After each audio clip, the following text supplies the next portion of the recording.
Good evening. This is Kayal Venichayala. Everybody in this world has one goal. I think you would not deny it.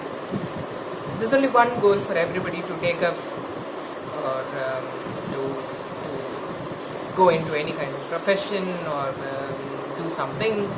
So there's only one goal, which is happiness. Or in other words, you call joy. But even after we do so many different things, at the end of the day, if you sit and think, are we really joyful? Most of us have the answer, I don't think so. So it takes enormous amount of courage to understand that I'm doing something which is paying me so much. I'm very luxurious. I'm living my life excellently well. Yeah, but materialistically. But does that joy factor come because of the money you earn or the job you do? The answer is many times a no. But then what brings that ultimate happiness? Being with a family, yeah, absolutely, yes.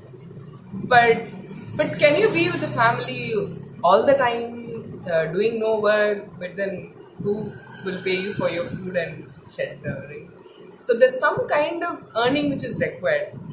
But anybody who gets in the proper balance in life, which is called as work-life balance, that's what people talk about.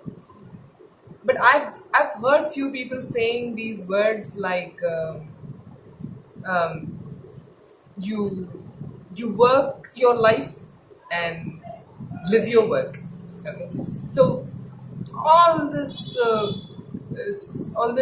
slogans, all this talkings, so many things people have told. Yeah, you have to do dhyanam, you have to do prayers, then you become happy, this and that. But I always felt that so much YouTube videos are there, and so many people have written so many books. Even after reading all those, even after hearing the so many stories, so many spiritual leaders talk, technical people talk, scientists talk, even after hearing all those and trying to follow as much as we can, whatever they say, but still there is something lagging. So I thought of experimenting it, right? So I was thinking to myself, and I was devoting myself into different methodologies by which I thought, like, what really gives that ultimate happiness.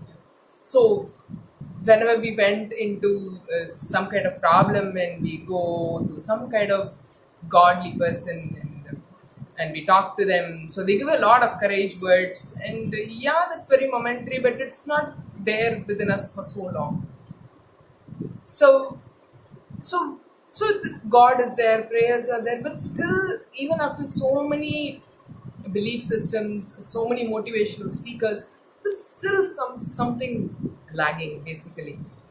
So what I at last found was, like, with these kind of methodologies and experiments, I thought, like, okay, if we do yoga, if you do meditation, it will make you ultimately happy.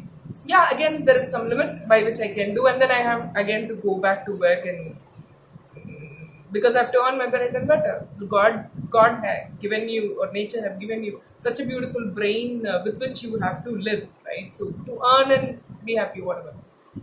So there is some kind of compromise happening, and yeah, sometimes some limit of yoga, some amount of meditation, and then work. Even after all those, there was like, yes, it is like momentary, it is transient, but how to get that to the level which we can retain it for a very long time.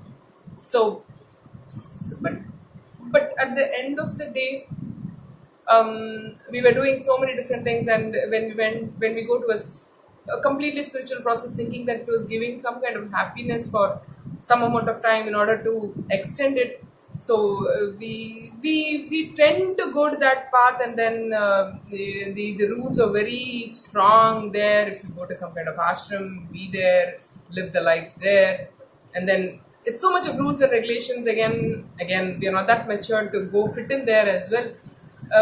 So there also we go into egos, lots of fights, and get again entangled into petty problems, as we see in our mundane life. So, so they say there is something called as nirvana, there is something called as moksha. Yeah, all that is there, but so many techniques, so many tools, so many scientific ideas. People say, but still, with the with the essence, with the tools, with the level of foundation of knowledge which I have, I'm not able to go beyond that. Something stops. But I the ultimate goal is what? To be happy. So I was trying to figure out this answer. Can there be something else which can make you happy? Yeah, that's all there, but with the credentials which I have now, how much can I go up? So with that point in mind, I was figuring out as a teacher when I'm teaching. Sometimes I do well, sometimes I don't do. But one thing I found out at last, I found out one thing which gives that ultimate happiness. I've seen few people, I've observed few of them. They do work, they also get paid, and they're also looking happy. But when I feel that happiness should, I feel the happiness should float from there, and you should feel their happiness. That's what it is, right? When I'm happy, people around me should feel it. According to me, that's what the definition I have for happiness. If you're happy, it should blossom, it should go around you, it should engulf everybody, and they should feel that you're really happy. And that's how the thing works, according to me. So when I found they were doing, but I don't think so. They're ultimately happy. So I found out that most of them, they don't put their soul into the work they do. Okay, so there is only one thing, one ultimate thing. Do whatever. Okay, do whatever. Washing your vessels, or playing with your children, or anything for that matter. You teach, you go do rocket science, you do whatever. Anybody who is able to do this, who's able to put the soul fully into the work he's doing, that joy is enormous. And because I'm saying anything you want to do in the life you do, the only thing you have to do is please put your soul into it and do it. Okay, so anything you do, you can definitely try to put yourself complete 100% into it. Then joy is undeniable. That's what I I felt. I thought I could share it with you. Everything you may ask, what new have I told? This is just a sharing of experience. If somebody feels connected, even one soul, if they feel connected, I feel that I'm going on the right path. And that's the whole idea of sharing of knowledge. It's not about I know more than somebody else. It's not at all possible. And I always believe that we have come to an era, we have come to a technological era where almost everything is saturated, right? So, for example, I'm telling you, if you want to buy a car, okay, and now they say this car, this model is coming up, this, that. But have they really done something on an engineering level, like talking about the engine speed, the mileage it covers? I don't think so. People talk about the window, it closes like this, and some people are concerned about the safety, so they talk about airbags, or the shine of the, I don't know, the car. And the ads mostly are very external, right? They give you they describe about the beauty of the vehicle and nothing much, because they know that they've almost gone to the saturation of technology. Yeah, every time new inventions will come, and yes, I do agree. But completely we are able to manage and leverage it to a level which we want with what really have we have right now. So I don't think so something else new to be invented or like something like that. The only thing you have to do is whatever you have in your hand, you have to interconnect them, make it connect to hundreds and millions of people. And that's what the whole idea, which is lagging now. We have everything, but has it reached everybody? That's $1 million question. So the only thing we can do is be open to people. Just listen. Even 5 minutes or 10 minutes, you just listen to them.